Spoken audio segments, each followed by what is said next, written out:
ஸ்ரீ குருப்பியோ நமக. வணக்கம். ஸ்ரீ மாதிரே நமக. இறை அடியார்களுக்கெல்லாம் என்னுடைய பணிவான வணக்கம். பொதுவாக நாம் பார்க்கக்கூடியது எத்தனையோ பரிகாரங்கள் செய்தும் வாழ்க்கையில் வெற்றி பெற முடியல. அப்படிங்கும்போது நம்முடைய வாழ்க்கையில் பல வகைகளிலும் நிறைய திருஷ்டிகள்லாம் இருக்குது, பெரும் திருஷ்டிகள்லாம் இருக்குது. எத்தனையோ பூஜை செய்தும் வெற்றி பெற முடியல. அப்போ வீட்டில் இந்த திருஷ்டிகளை போக்குவதற்கு, தொழிற்சாலைகளில் திருஷ்டியை போக்குவதற்கு, அன்றைக்கெல்லாம் வீட்டில் அம்மா அப்பா திருஷ்டி எடுத்தாங்க. இன்றைக்கி யாருமே அதை எடுக்கிறது இல்லை. அதனால் நான் சொல்லக்கூடிய விஷயத்த நோட் பண்ணிக்கோங்க. ஒரு வீடு தோஷம், ஒரு மனை தோஷம், ஒரு பூமி வாங்கினதுக்கப்புறம் உள்ள தோஷம், சிலர்கிட்ட சில விஷயங்களை சொல்லணும்னு சொல்லக்கூடாது. அப்படி போய் நம்ம டாம்பிகமாக பீத்திட்டு வந்தனால வந்த வேணாது. அதனால் வெண்கடுகு அதோட கருப்பு குங்குளியம் இதை வியாழக்கிழமை அன்றைக்கி இரவு மாலை வேளையில் 6:30 மணிக்கு நீங்கள் போடணும். வியாழக்கிழமையும் ஞாயிற்றுக்கிழமையும் சாயங்காலம் 6:30 மணிக்கு இதை போட்டிங்கன்னா எவ்வளோ பெரிய திருஷ்டியும் போகும். இந்த பொருளை நெருப்பு கங்கு போட்டு தான் நீங்கள் போடணும். அதே போல் நம்ம வீடுகளில் நிறைய பூத பிரேதங்கள்லாம் வீட்டுக்குள்ளே வராமல் தடுக்கணும்னா ஒரு வெள்ளை நிறத்தில் இருக்கக்கூடிய ஒரு விநாயகரை வாங்கி விபூதி அபிஷேகம் பண்ணி வீட்டில் மையப்பகுதியில் வச்சிடணும். வச்சுட்டிங்கன்னா எவ்வளோ பெரிய திருஷ்டியும் வராது. அதனால தான் வீட்டுக்குள்ளே அன்றைக்கி மாடாக்குழி வச்சுருந்தாங்க. அதில் ஒரு விநாயகர் இருக்கும்.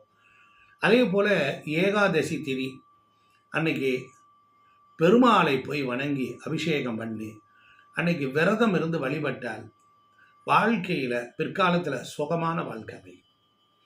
பிரதோஷத்தில் சிவன் கோயிலுக்கு சென்று விரதம் இருக்கணும், வழிபாடு பண்ணணும், ஆழமான பிரார்த்தனை செய்தால் என்ன ஆகும்? எவ்வளோ பெரிய கர்மா இருந்தாலும் எல்லாம் வெளியேறும், கண்கூடாக பார்க்கலாம். அதே போல் எங்களுடைய குருநாதர் சொன்ன போல் கரிநாள் என்றால் பயப்பட வேண்டாம். காலண்டரில் கரிநாள் வர்ற அன்றைக்கி நோட் பண்ணி அன்னைக்கு 2 பரிகாரம் செய்யுங்க. அதாவது கருவேப்பிலை வாங்கி அதை சாதம் செய்து பிரார்த்தனையோடு பண்ணி நீங்கள் தானம் கொடுக்கலாம்.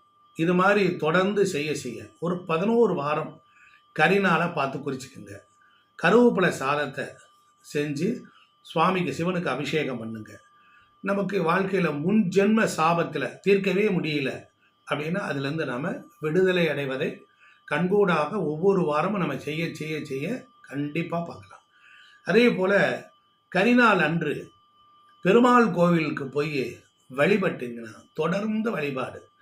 பெருமாள் கோயிலுக்கு போய் காலையில் விரதம் இருந்து தூய ஆடை உடுத்தி கொண்டு பெருமாளை முறையாக வலம் வந்து அங்கே தீபம் ஏற்றி வழிபட்டு பண்ணிங்கன்னா வம்ச தோஷமே போகும். ஒரு வம்சமே எங்களுக்கு பாதிச்சிருக்கு, தொடர்ந்து யார் செஞ்சாங்களே தெரில, எங்கே போய் பார்த்தாலும் உங்கள் வம்ச தோஷம் இருக்குது அப்படிங்கிறவங்கெல்லாம் பெருமாளிடத்தில் அந்த வம்ச தோஷத்தை நிவர்த்திக்கலாம்.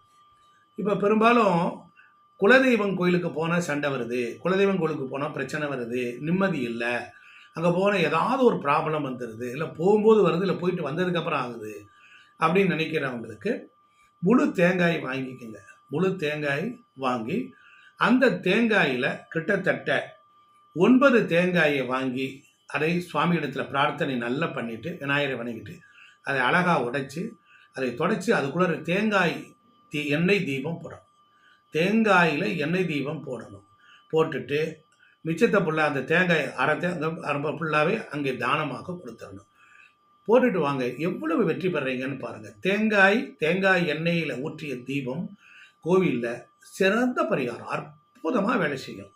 முடிந்த வரையில் நம்ம கர்மாவிலேருந்து வெளிவரணும்னு வச்சுக்கோங்க. நிறைய கர்மா இருக்குது, என்னன்னே தெரியல, கல்யாணம் பண்ணி கொடுத்தது பிரச்சனை, பெரிய பொண்ணுக்கு அப்படின்னா சின்ன பொண்ணுக்கு இப்படி இருக்குது, பயமாக இருக்குது, வாழ்க்கையில் ஏதாவது நடந்துருமா அப்படிங்கிற ஒரு பயம் எல்லாருக்கும் இருக்குது. அப்படின்னா அதுலேருந்து நீங்கள் வெளியே வரணும் அப்படின்னா வாய்ப்பு கிடைக்கும் முதல்ல அன்னதானம் போடுங்க. 1 கிலோ போடுங்க, கோயிலில் கொடுத்து 1 கிலோ போடுங்க.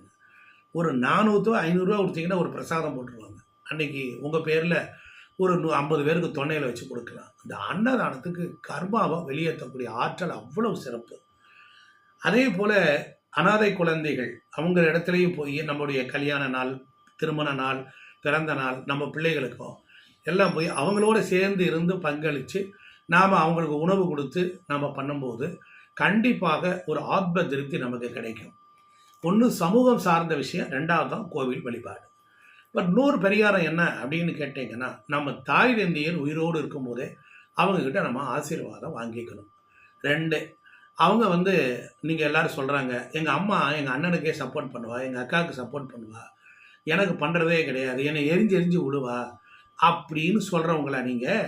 அப்படின்னா அந்த மாதிரி நிலையில் இருக்கக்கூடிய உங்களுக்கு அவங்க என்ன வேணாலும் சொல்லிட்டு போகணும். அப்பா அம்மா உயர்ந்தவர்கள், அவங்க நம்மளை அப்படி பண்ணுறதா இருந்தாலும் நீங்கள் எதிர்ப்பை காட்டாமல், திட்டாமல், பேசாமல் அவங்களுக்கு வந்து நீங்கள் என்ன பண்ணணும்னா, அவங்க கெடுதலாகவே பண்ணாலும் நீங்கள் நல்லதாகவே நடந்து கொள்ள வேண்டும். அவங்கள வந்து கிட்டத்தட்ட நீங்கள் ஒரு நல்ல மகனாக இருக்க முயற்சி பண்ணுங்க. கிட்டத்தட்ட ஒரு தாய் தந்தையர் இடத்துல ஒரு ஆசீர்வாதம் வாங்கிக்கிங்க. அது ஒரு நற்கர்மாவாக ரிஜிஸ்ட்ரேஷன் ஆகிடும். அப்பா அம்மா மனதை நோகடிக்க கூடாதுன்னே சாஸ்திரம் இருக்குது. நமக்கு அது நல்ல நேரத்தில் ஒரு உபாயமாக வரும்.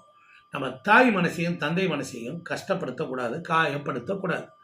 அதனால் அதே போல் நம்முடைய வாழ்க்கையில் அமாவாசை வந்தால் குறைஞ்சபட்சம் யாருக்காவது ஒரு அன்னதானமாவது கொடுங்க. அதே போல் வாழ்க்கையில் ஒரு வருடத்துக்கு ஒரு 2 முறையாவது கடல் நீரில் போய் குளிச்சிருங்க. வருடத்துக்கு 2 முறை ஆற்றுல போய் குளிச்சிருங்க. ஆறு குளத்தில் குளிக்கிறனால பல பாவங்கள் நமக்கு போகும்.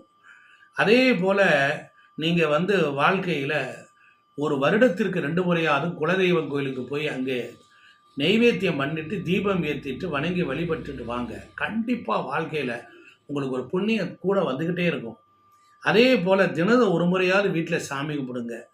வாரத்துக்கு ஒரு முறையாவது பிள்ளையாரை போய் கும்பிடுங்க. ஒரு அருகம்புல் வாங்கி ஒரு தோப்பு கரணம் போடுங்க. டெய்லி கொஞ்ச நேரமாவது நீங்கள் என்ன பண்ணுறீங்கன்னா உங்களுடைய இஷ்ட தெய்வத்தை நினைங்க. ஒரு நாளைக்கு ஒரு 2 தடவையாலும் உங்கள் உறவுகள்கிட்ட ஃபோன் போட்டு பேசுங்க. கணவன் மனைவிட்ட, மனைவி கணவன்கிட்ட பேசுங்க. அதனால் இது மாதிரி பண்ணும்போது நம்முடைய வம்சம் சூப்பராக இருக்கும். நிச்சயமாக இதற்கெல்லாம் ஒரு அற்புதமான பலன் உண்டு. இதை நீங்கள் செய்ய தவறாதுறீங்க. வாழ்க்கையில் பிரதோஷம் பிற தோஷங்களை எல்லாம் போக்கக்கூடியது. சனி மகா பிரதோஷம் இருக்கா, என்ன வேலை இருந்தாலும் போட்டுட்டு எந்த ஊரில் காரில் பிரயாணம் பண்ணாலும் அங்கே இருக்கிற சிவாலயத்தில் போய் ஒரு 1/2 மணி நேரம் ஸ்பெண்ட் பண்ணிவிட்டு, ஒரு ரயில்வே கேட்டு போட்டால் ஒரு 1/2 மணி நேரம் இருக்கிறது இல்லையா, அதே போல் எங்கேயாவது ஒரு தாமதம் இல்லையா, அங்கே போய் இருந்து அபிஷேகம் பண்ணிவிட்டு பால் வாங்கி கொடுத்துட்டு இளநீர் வாங்கி கொடுத்துட்டு ஒரு விளக்க போட்டு வாங்க. பால் அபிஷேகம், தயிர், வில்வம் இதெல்லாம் ரொம்ப பிரமாதமானது. அதுபோல் நாம் நந்தியம் பெருமானை பார்த்து ஒரு வணங்குதல் ரொம்ப சிறப்பு. அப்போ தெய்வ வழிபாடு வருடத்திற்கு ஒரு முறை குலதெய்வம் கோயிலுக்கு போயிட்டு வர்றது மூலியமாக நன்மை உண்டாகும்.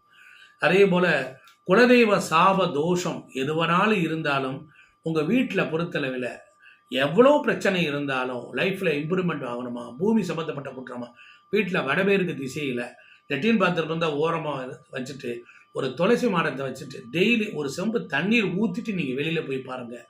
கண்டிப்பாக துளசி மாதா நமக்கு பூரணமான அனுக்கிரகம் பண்ணுவா. வாசுதோஷம் நிவர்த்தி ஆகும். தண்ணீர் விட்டுட்டு வெளியே போன நன்மை உண்டாகும். நிறைய பேர்கள் ப்ராக்டிக்கலாக நிறைய நோயிலிருந்து விடுபட்டுருக்குறாங்க. சில பேருக்கு வைக்க முடியலன்னா மாடியில் வச்சுக்கலாம். அதே போல் பெண்கள் தீட்டு காலத்தில் இந்த 5 நாள் அவாய்ட் பண்ணால் நல்லாயிருக்கும். அதே போல் துளசியோடு நம்ம தத்துருவமாக பேசலாம். நான் ஏற்கனவே விருட்ச சாஸ்திரத்தை பற்றி பண்ணியிருக்கேன். மரங்களோடு பேசலாம். அதே போல் பிரபஞ்சத்தோடு நீங்கள் பேசலாம். இரவு 10 நிமிஷம் கண்ணை மூடி நீங்கள் பேசலாம். படுக்கைக்கு போவதுக்கு முன்னால் நீங்கள் இறைவனை தொடர்பு கொண்டு பேசுங்க. நல்ல விஷயங்கள் பல நடக்க ரெடியாக இருக்குது. நான் சொன்னது இல்லாமல் உங்கள் வாழ்க்கையிலேயே நீங்களே இறைவனே உங்களுக்கு புதிதாக யாராவது ஒரு நல்ல பரிகாரத்தை சொல்லுவார். உண்மை உள்ளவராக, நேர்மை உள்ளவராக, சத்தியம் உள்ளவராக, உங்கள் உறவுகளை ஏமாற்றாமல் உங்கள் கணவன் மனைவிக்கும் மனைவி கணவனுக்கும் நன்றி உணர்ச்சி உள்ளவளாக, நீதி நெறியோடு ஏன் ஒழுக்கத்தோடு வாழ்ந்தால் எந்த பரிகாரமும் வேண்டியதே இல்லை என்று சொல்லி நீங்கள் எல்லாரும் நன்றாக இருப்பீர்கள். உங்களுக்கும் என்னுடைய ஆசீர்வாதங்கள். நன்றி, வணக்கம்.